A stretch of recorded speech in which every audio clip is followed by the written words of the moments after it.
Hello, and thank you for joining us. My name is Matt Abbott, and I am the Director of Government and Diplomatic Programs at the Chicago Council on Global Affairs. Thank you all, especially our members, for joining us via Zoom for today's On the Record program on continuity of government. Before we start the conversation, please note that the Council is a nonprofit, independent, and nonpartisan platform. The views expressed by individuals we host are their own and do not represent institutional positions or views of the Council. I will be moderating today's discussion, and we will take questions from the audience later in the event. If you'd like to submit a question, please type ccga.live into your web browser. It is now my pleasure to introduce today's panelists. Susan Block is Professor of Law at Georgetown Law. Aziz Huq is the Frank and Bernice J. Greenberg Professor of Law at the University of Chicago Law School, and Norman Ornstein is an Emeritus Scholar at the American Enterprise Institute. Welcome, and thank you all for joining us. Dr. Ornstein, you helped create a Continuity of Government Commission. How did this commission come about, and what exactly is meant by continuity of government? So the roots of it really occurred on the morning of September 11th. I was at Dulles Airport, ready to board a flight. When I got to the airport, the first plane had hit the World Trade Center. There was a lot of buzz, of course. People thought it was a small plane that had just gone astray. When I was on the jetway to catch my flight, we were called back because the second plane had hit and we knew that this was a terrorist attack. I retrieved my car, went home and watched, and had, I suppose you could call it, an epiphany later that afternoon when I saw that United 93 had crashed in Pennsylvania. It was clear that plane had left 45 minutes late from Newark. So the passengers knew, unlike the other planes, that this was not a standard hijacking, that it was a suicide mission. And I thought instantly that plane was headed for the Capitol Dome. The Capitol is the symbol of American democracy and freedom, the Statue of Freedom on the top. And I knew from many decades that it was morning business in Congress. The plane would otherwise have hit around 9:30 or 10 o'clock, right around the same time as the other plane hit the Pentagon. And a fully loaded plane with jet fuel hitting the cast iron dome would have meant molten cast iron, chunks of concrete, and other debris coming down on a Capitol probably filled with members, with a lot of others. It was a beautiful day outside, either doing press conferences, meeting with constituents, or doing other things. And I thought, you know, we could be without a House of Representatives for months, because if there were more than a majority of the members dead or missing, there's no quorum to do official business, and you can only replace members of the House by special election, which takes months if there's only one, and would take even longer. A few days later, I wrote a piece about this in a column I did back then for Roll Call, the newspaper of Capitol Hill. And I got contacted by Brian Baird, a Democratic congressman from the state of Washington, who in the chaos had fled the Capitol and had the same feeling. The anthrax scare hit, and we realized it wasn't just the possibility of a plane hitting, but for the Senate, if you had a large number of members, remember that anthrax, that had been a dedicated, sophisticated terrorist attack, would have gotten into the ventilation system. We might have had 60 senators on ventilators for months, and you couldn't replace them, meaning no Senate. So I wrote another piece and then got contacted by Lloyd Cutler, who had been the counsel to two presidents, saying we need to do something about this. And together we created a commission, co-chaired by Cutler and the former Republican whip in the Senate, Alan Simpson. We filled it with people who had been in the cabinet, who had been in Congress, scholars and others. And we set about looking at what would happen if we lost, for any length of time, one of our branches of government. Of course, if the Congress couldn't meet for months, then at the worst possible time, we would have the equivalent of martial law, not a very good thing to have happen. If we didn't have a Supreme Court, and there were all kinds of questions about the succession of the president, for example, you might have 14 courts of appeals popping up, each issuing different declarations, and no easy way to resolve it. And of course, there were major issues about presidential succession as well. I will say, Matt, that as we went about this, the worst nightmare scenario that we could think of was, what if there were, say, a suitcase nuclear bomb at a presidential inaugural?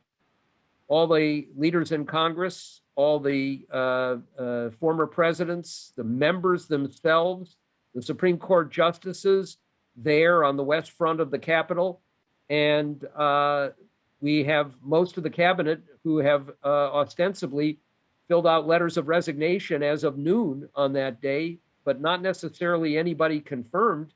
And if they were confirmed, they would be there. So you might have a real fog of war, as it were, about succession. You can imagine people popping up, former cabinet members, for example, saying, all right, I'm in charge. What if one congressional delegation, say the Texas delegation, didn't make it in time and said, we'll constitute a Congress, choose a speaker, and that will be the president? All kinds of issues that had not been confronted before. And I'll just say finally, as we move along, two things. The first is, there had been concerns about continuity throughout the course of American history. We've had different presidential succession acts, for example.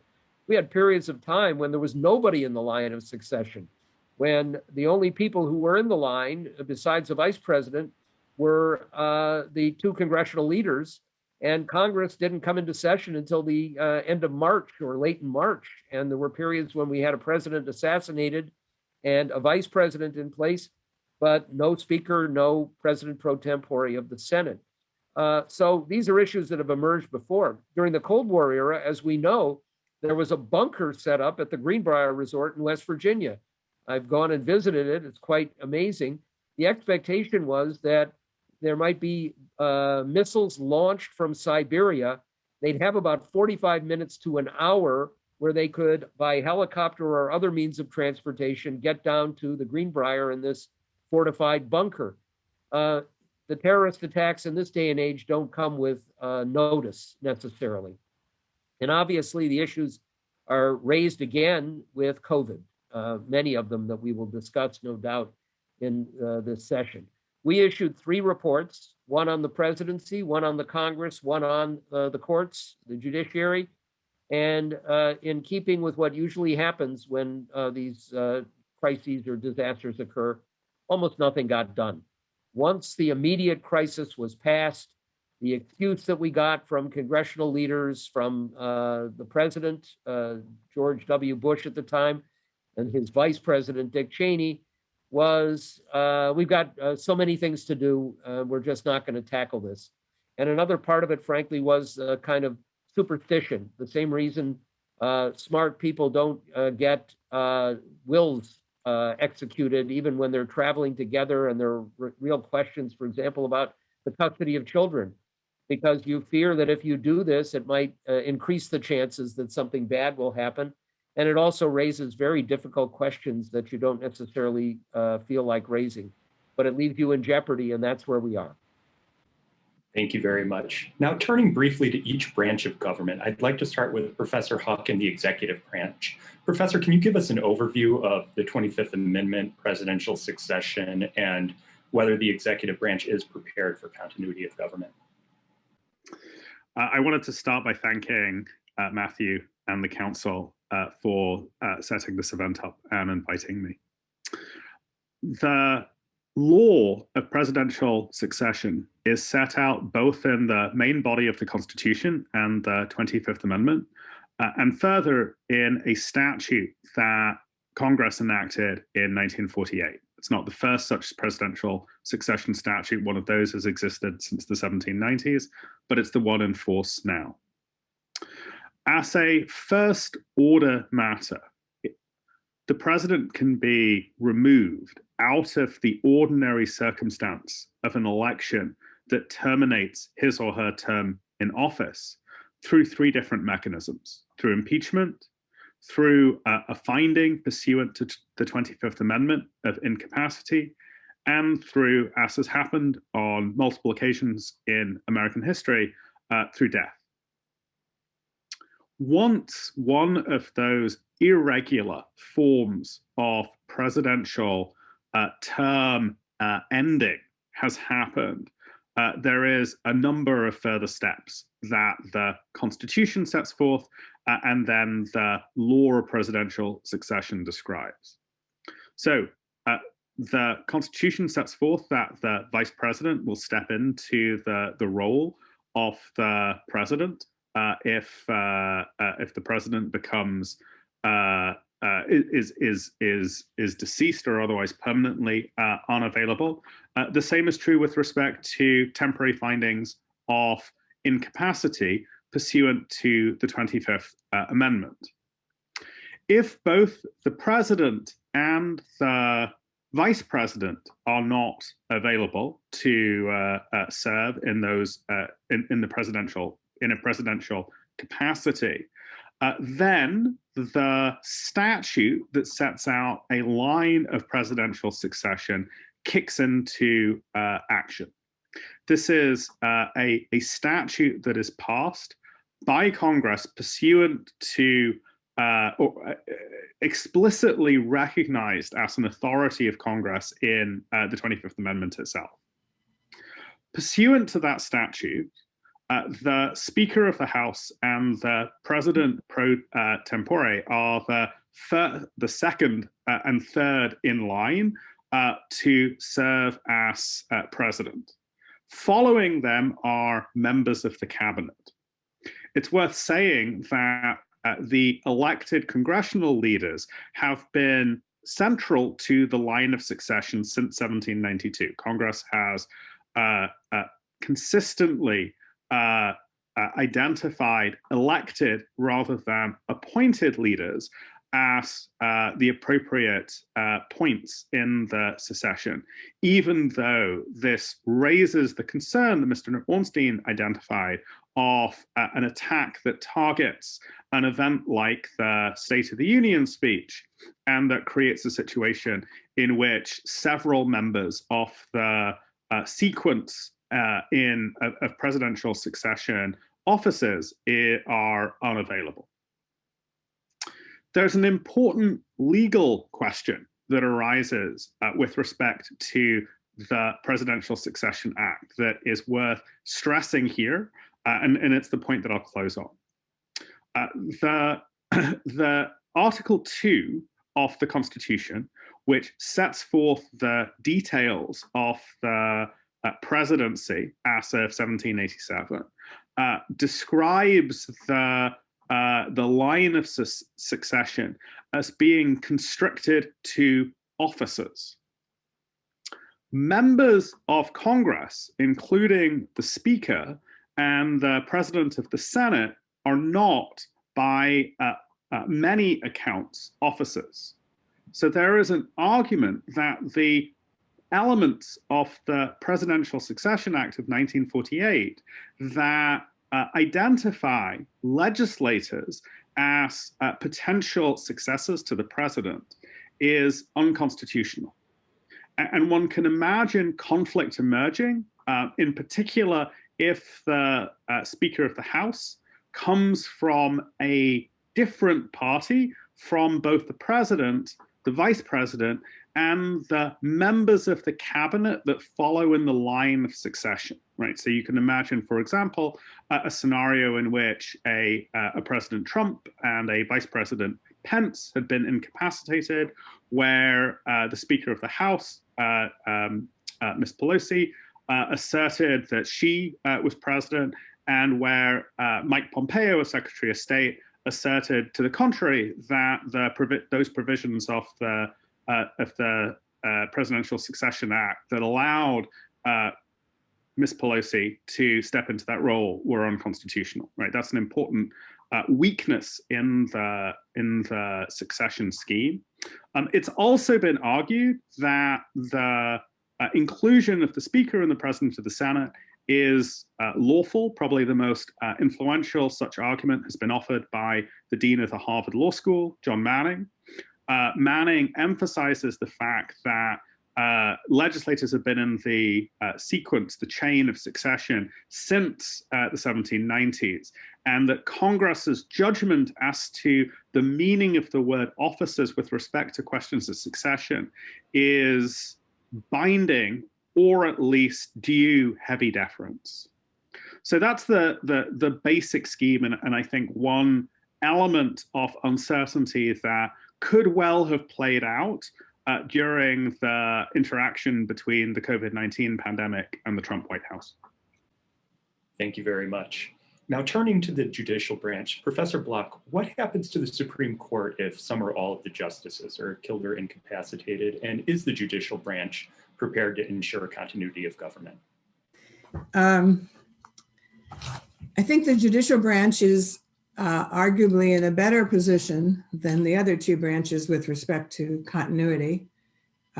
It's obviously got more people in it, more judges, talking both about the Supreme Court and the lower courts.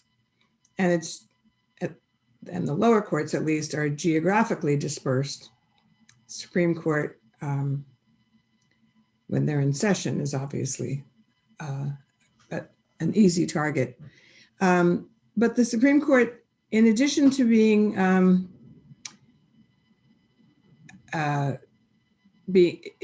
it's in a better position because there are 9 of them, and a quorum, you only need 6. So unlike the presidency, where we only have 1, the court could function with 6. Similarly, the lower courts are, obviously there are many, many judges, and if a few of them, even a substantial number of them, were incapacitated, the courts could continue. So I think I would hate to see a mass destruction of either the Supreme Court or the lower courts. They are in better shape than either the presidency or even Congress to withstand that kind of destruction. Thank you very much. And now I'd like to turn back to Dr. Ornstein for the legislative branch. I know you mentioned this in your opening remarks, but from 9/11 to the COVID-19 pandemic and the insurrection at the Capitol, we've seen multiple real-life scenarios in which numerous members of Congress could have been killed or incapacitated. What happens in a scenario like this where numerous members of Congress are killed or incapacitated, and can Congress continue to function? Sure. Before I do that, I just want to make one slight amendment to Professor Huck.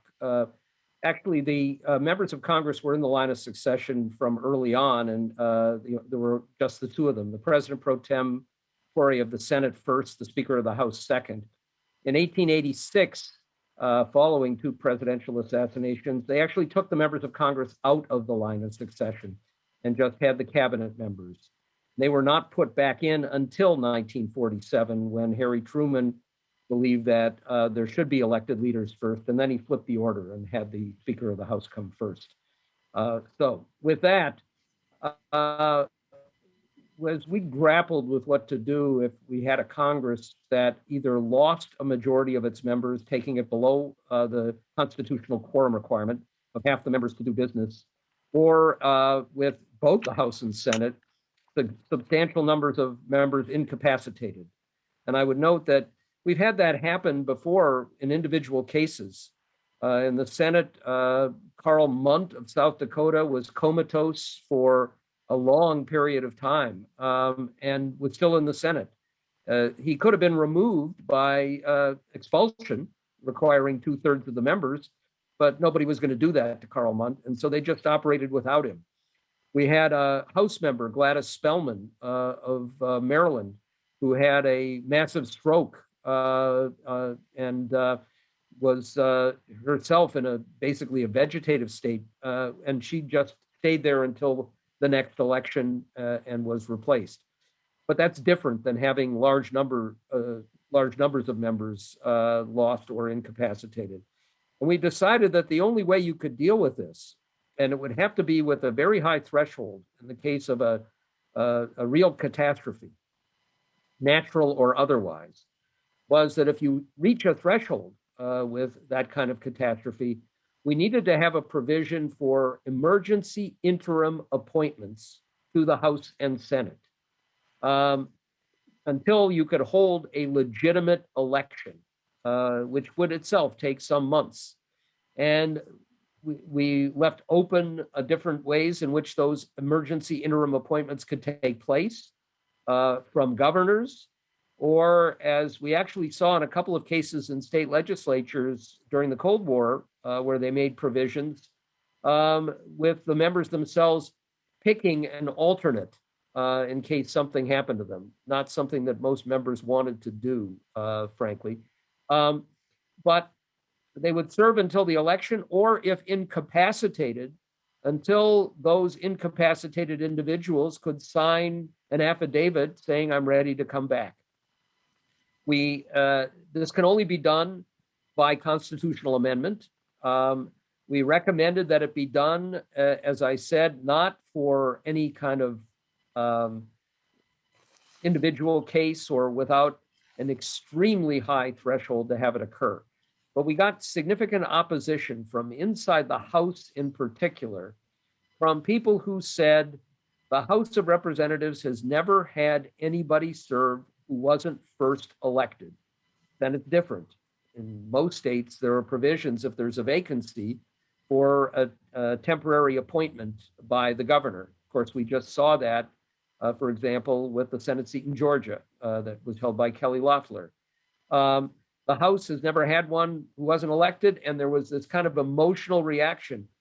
We never want to have the House look like the Senate, where maybe you would have appointments. Pointing out to them that the alternative was having no House if we had a massive terrorist attack or some other catastrophe, unfortunately didn't move them. And that had a lot to do with the inability to make the kind of change that we still believe is absolutely necessary. Now, I'll raise one other issue that we brought up at the time, but that was not resolved, and that now has reemerged with COVID, a new kind of threat, obviously, and one that could have left Congress. Remember, Congress has the requirement to appropriate money before it can be spent by the federal government if you're in the middle of a catastrophe. What if large numbers of members got COVID and were incapacitated, or what was even more likely, perhaps, members of Congress back home, and you have an airline system shut down, or the inability to come to Washington, or even to have communications. And there are no provisions, were no provisions in place for establishing a quorum that wasn't a physical quorum in a designated place. The one thing that was done after 9/11 was they designated an alternative site for the House and Senate to meet. They have to agree. It happens to be Fort McNair in Washington, D.C. itself. But if they couldn't meet and couldn't vote, what to do? And so last year, I strongly recommended, as others did, capacity for remote meeting and voting. And after a lot of deliberation, the House instituted a plan, which has just been reinstituted in its rules, where members can vote by proxy, giving a proxy to somebody who is actually present in the chamber, and create a quorum that way, but they have to do it specifically for each individual vote. You can't give a blanket agreement to somebody else to cast votes for you. The Senate decided not to do that. And I would add that there was a real possibility of a catastrophe occurring of a different sort than we got on January 6th, not an armed insurrection, but if the members of the House or Senate, let me take one step back. The new Congress convenes on January 3rd. There are no rules in the House of Representatives until they meet and are sworn in, and they have to be sworn in person. And the Senate is a continuing body, so they have rules. But if you don't have a majority there, you don't have a quorum. So if the House had not been able to get back on January 3rd, if COVID had been so bad, we wouldn't have been able to have a House. They couldn't get sworn in, they couldn't have rules, and they couldn't do it remotely because the old rule that allowed it was no longer in existence. And the Senate, if more than half of its members could not get back to Washington, they wouldn't have been able to meet to certify electoral votes so that a president could be inaugurated on January 20th. And they're having a provision just in case where you can have a remote meeting, obviously a Zoom connection or something of its equivalent, and there are more secure methods of doing this, is really important in this day and age where we may get other pandemics or biological attacks or other things that could leave people unable to serve. Many of these issues remain. Our Continuity of Government Commission is being reconstituted even as we speak. Thank you very much. I'd now like to open this up to all of our panelists. Dr. Ornstein, you raised some very specific points about the pandemic.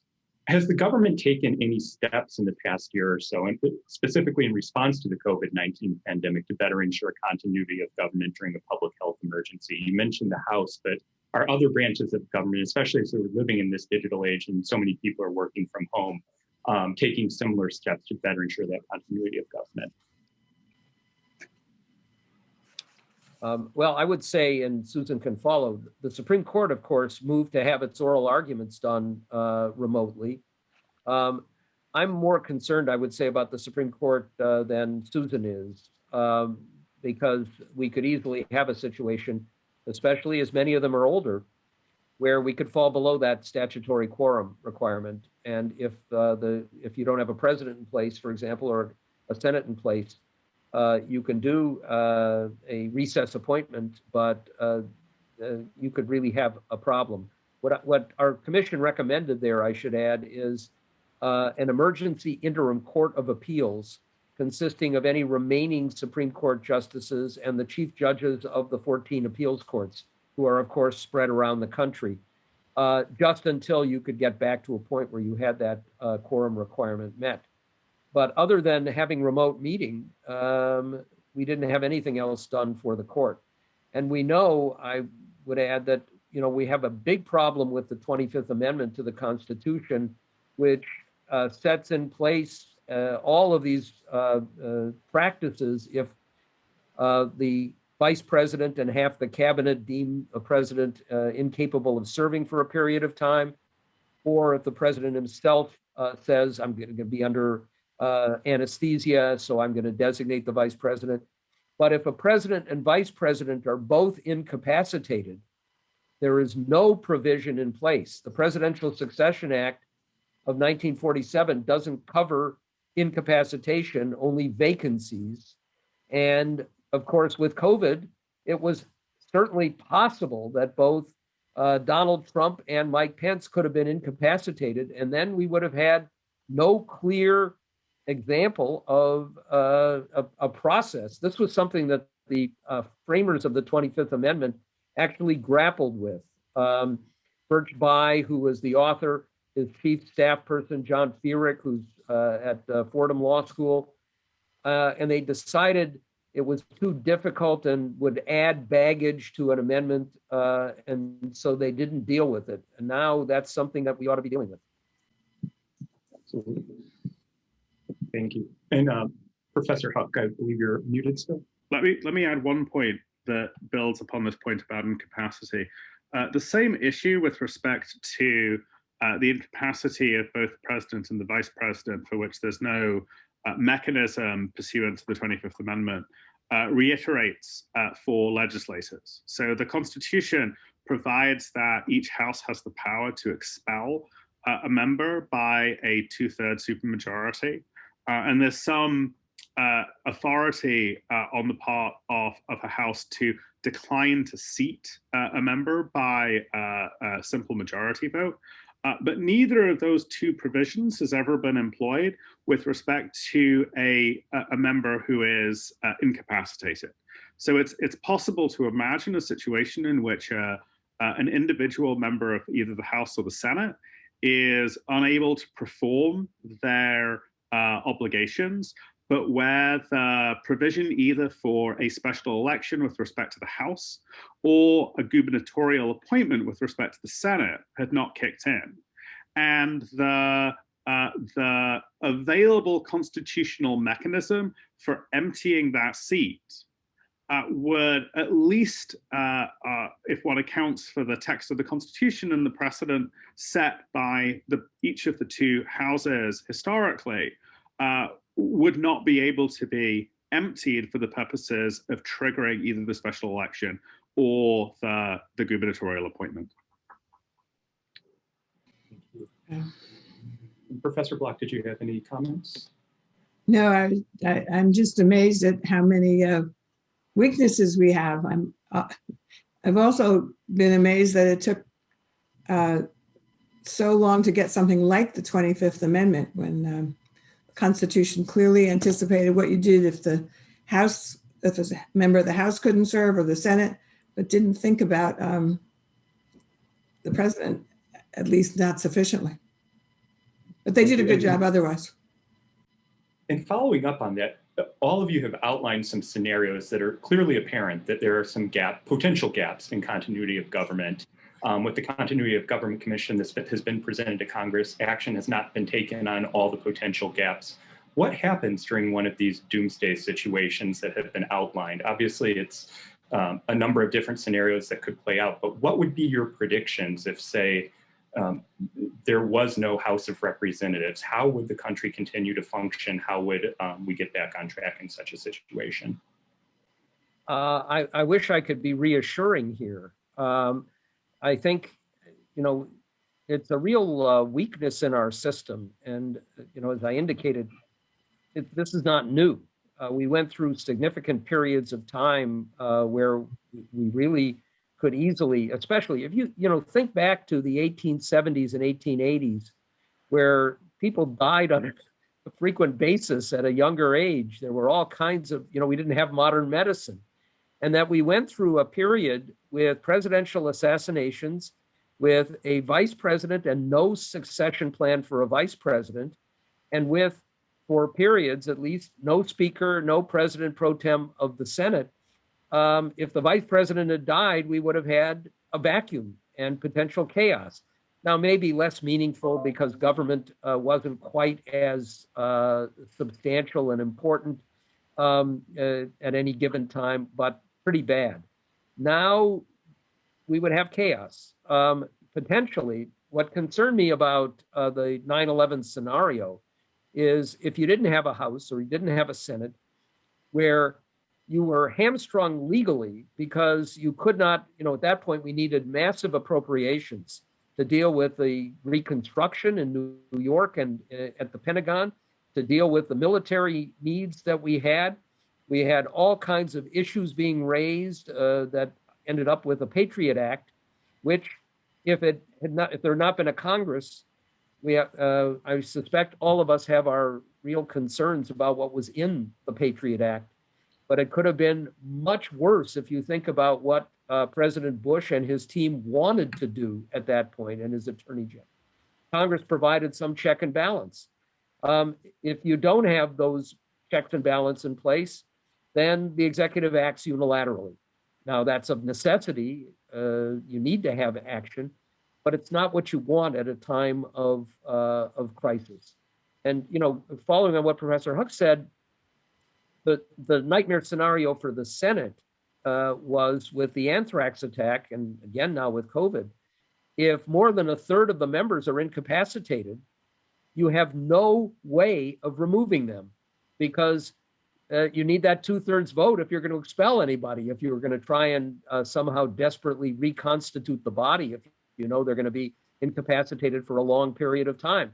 And so you could be without a Senate with no way of dealing with it for many, many months or even longer. And these are nightmare scenarios. They may be relatively low probability. They're a much higher probability than we would have imagined even a year ago in some cases. We haven't even gone into the fourth area, which is still an important one, which is continuity of elections. And there are many places there where we don't have plans in place.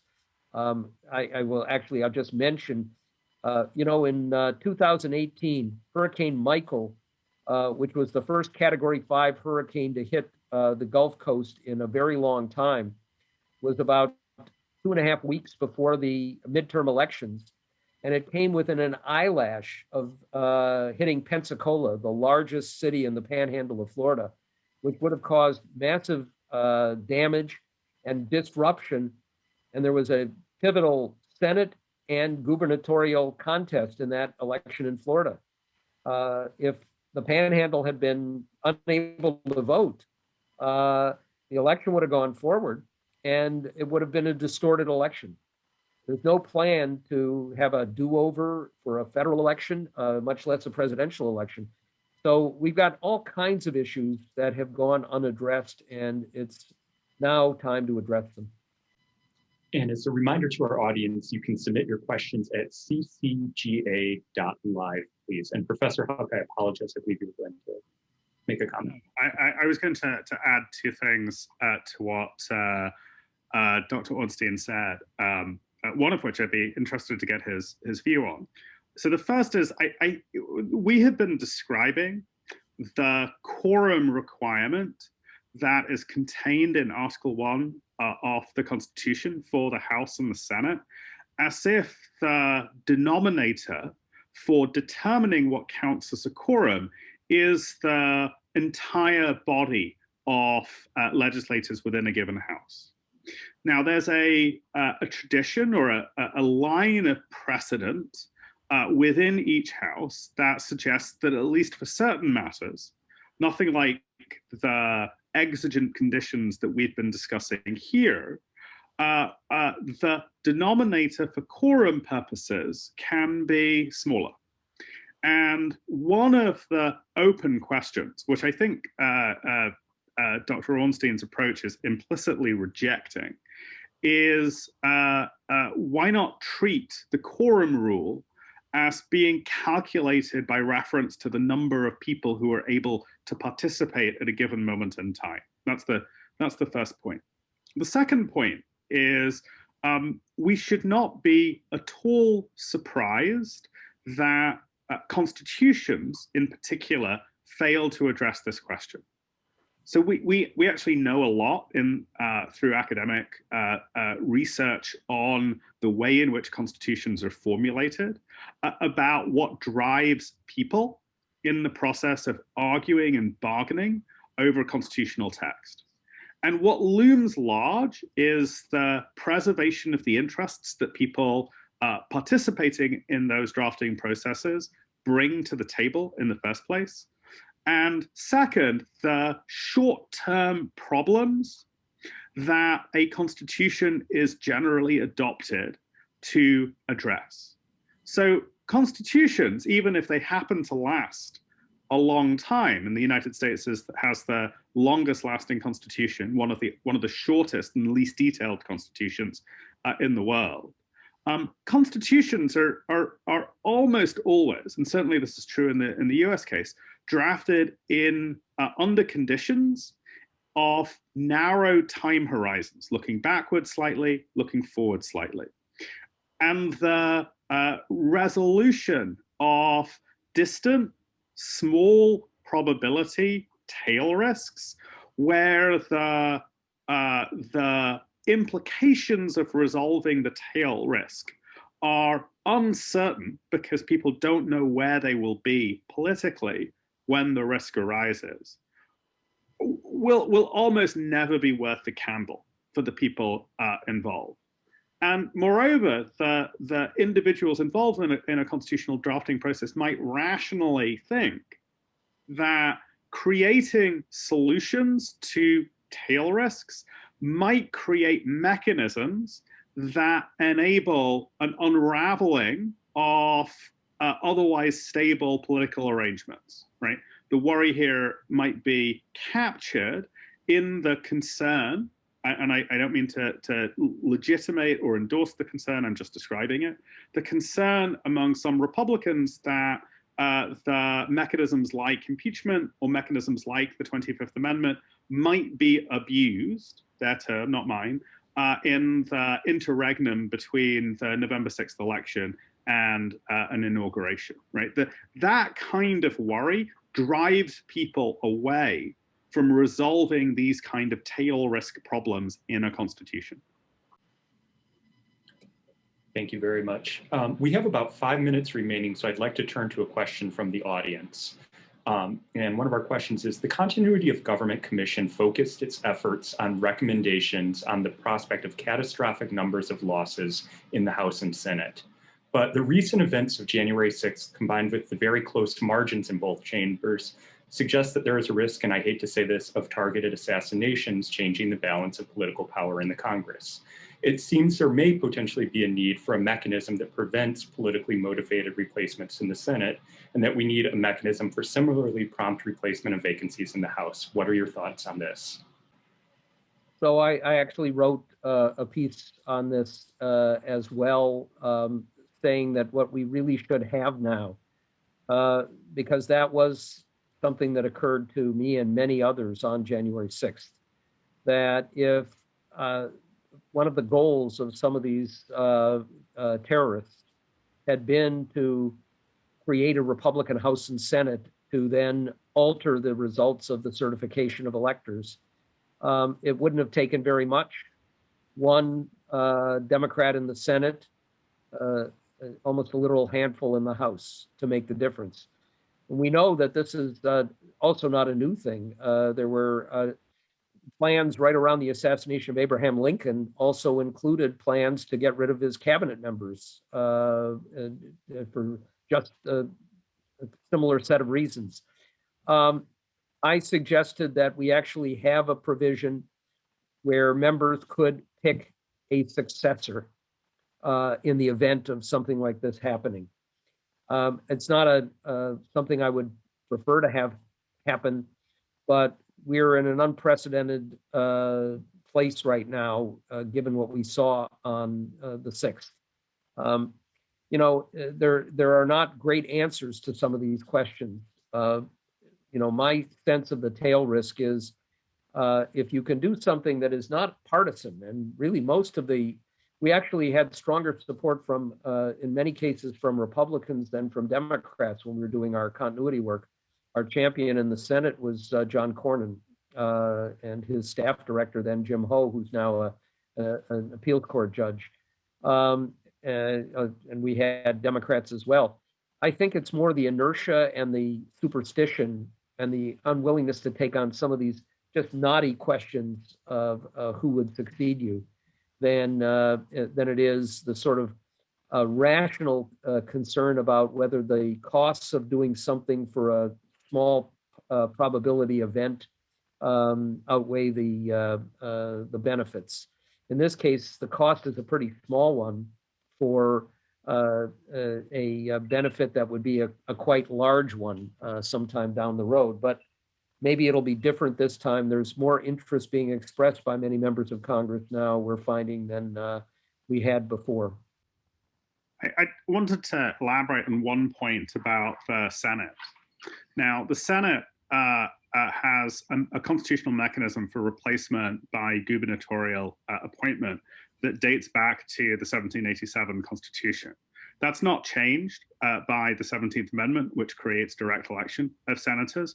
But notice that at the time the gubernatorial appointment mechanism was put into place, the framers assumed there would not be national political parties.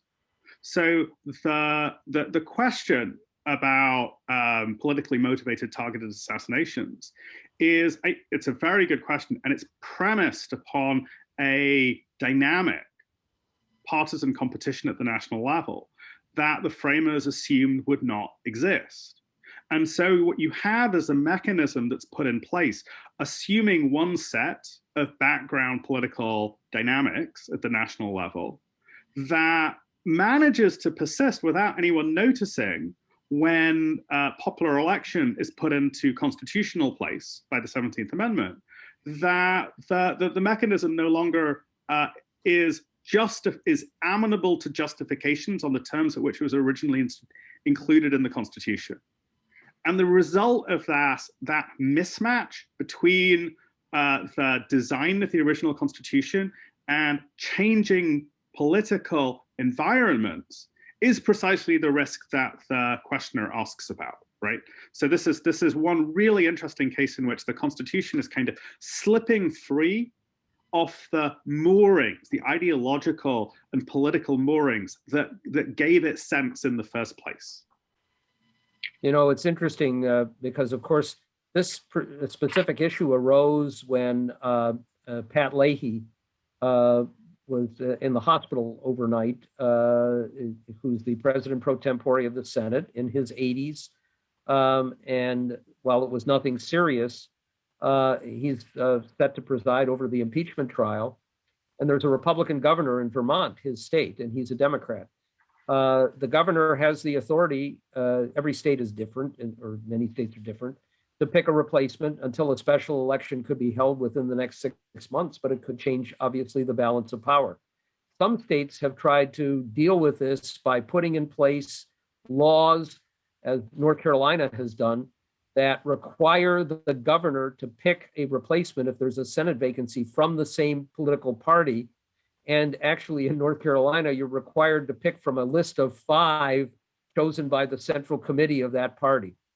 This, of course, was a law put in place by a Republican legislature when they faced a Democratic governor and having 2 Republican senators.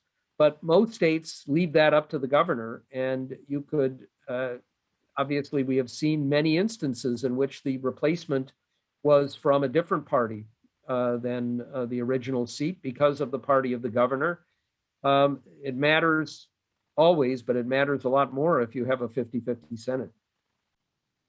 We're nearly out of time, but I want to make sure each of our panelists has a chance to make some closing remarks and also offer their thoughts on what steps can be taken next, either by the Congress or by the constituents of members of Congress in order to hopefully avoid some of these doomsday scenarios we've discussed here. Professor Block, I'd love to start with you, please.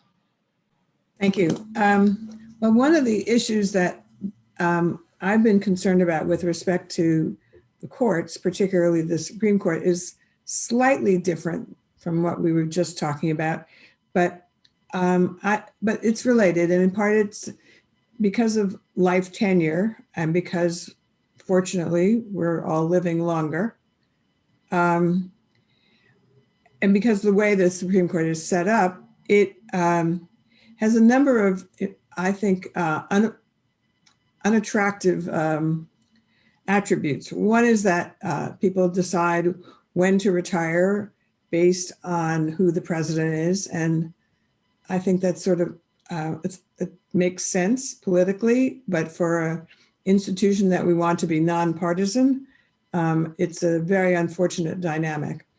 And the other thing about our court, the Supreme Court particularly, that I think we need to rethink is the fact that it could happen, as it has, that Jimmy Carter got no appointments to the Supreme Court and Donald Trump got 3.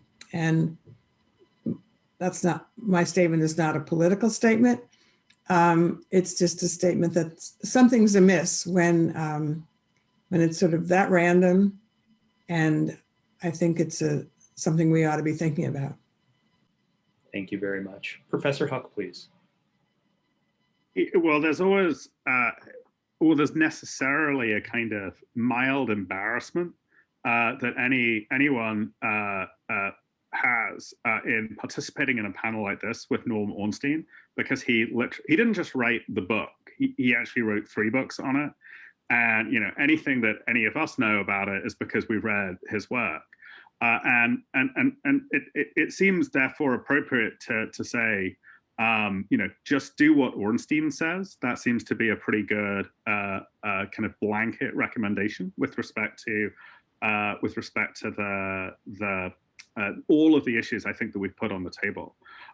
I guess my final word would just be the following observation. When the Constitution was adopted, and actually up through the 1930s, notice how different the stakes were, right? Those of you who've seen Steven Spielberg's movie Lincoln will remember the informality and the kind of familial quality of the White House that's portrayed there. And that was true up through the 1930s and the work of something called the Brownlow Commission. We really have, whether for better or for worse, an utterly different form of government today, where the sheer size of the federal bureaucracy, especially in comparison to the work that's done by the states, which used to play a much larger role in our political economy, in our elite constitutional economy, creates a set of issues that I think that certainly the framers would not have imagined, and which, you know, for all the good work that Dr. Ornstein and others have done, Congress is still scrabbling to catch up with. Thank you. And Dr. Ornstein, to close us out, please. Well, first of all, thank you. You've made my day, Aziz. Now, beyond that, here's the good news. There's a committee in the House of Representatives that was there in the last Congress on the modernization of Congress. The only really shining example of thoroughly bipartisan work, chaired by Derek Kilmer of Washington State. It was renewed for this Congress, and they're going to make continuity a major focal point of what they do in all three branches. The other good news is that if we're going to make fixes in presidential succession or provide more protection for Supreme Court succession, those can be done statutorily. They don't require constitutional amendments, which, as we know, are very heavy lifts, and we want to have as few of those as possible anyhow. And there are other steps that could be taken, including the Senate now building in a remote voting capacity and remote meeting capacity, because COVID's not going away anytime soon. And with all these variants and the possibility of other pandemics and other disasters down the road, we really need to focus on it and take care of those things. Whether we will have more champions in both houses of Congress willing to look at some of these issues, I'm not entirely sure. I believe the Senate Rules Committee, which has in its own, the rules of the Senate, the ability to be quite wide-ranging when it comes to dealing with issues of Congress, and a Judiciary Committee where they can grapple with presidential succession and deal with the courts. I'm hopeful that we'll do some of those things, although there are so many other priorities out there that it's always a danger to get a focus on these issues. I believe, finally, that it's simply more important now than ever, and not just because we're getting, for example, more and more violent storms with climate change, which mean that our elections could easily be disrupted. You know, Category 5 hurricanes weren't usually taking place in October or into November. Now they do. And other kinds of disasters of that sort. And we know we have many malign actors out there in the world who would love to disrupt our government proceedings along the way. It's becoming more of a challenge. It's not just Al-Qaeda or ISIS, it's Russia and others. And with that, focusing on making sure that the fundamentals of our system are in place was such an appropriate thing for the Chicago Council to take up, because it's not just our own internal dynamic. It's whether we're presenting the right face and the right governing process if there's a major crisis that has international implications as well. So I'm glad, and thank you, Matt, for doing this, and very, very happy that you brought on these other two terrific panelists as well. Thank you very much. It's really been an honor to have all of you on the Council's platform. So thank you very much, Professor Block, Professor Huck, and Dr. Ornstein. We'll be posting a copy of this recording to the Council's website in the coming days, and we hope that you will all stay engaged with us. So thank you for sharing your expertise with us and our members today.